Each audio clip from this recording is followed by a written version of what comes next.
Problem 1. Let us solve a problem using double-angle identities.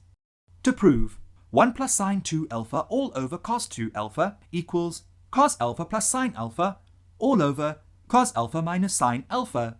We start from the left-hand side of the above equation. LHS equals.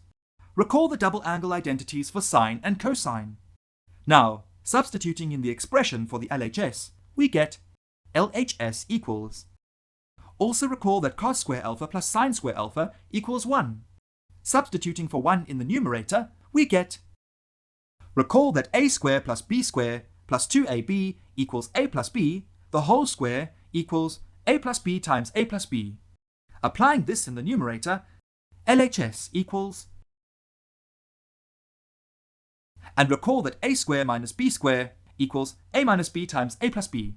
Applying this in the denominator, LHS equals. Now, cos alpha plus sine alpha is common term in the numerator and the denominator. Dividing both numerator and denominator by cos alpha plus sine alpha, LHS equals cos alpha plus sine alpha all over cos alpha minus sine alpha. This is equal to the right-hand side of the equation that we are required to prove. Thus we get the result.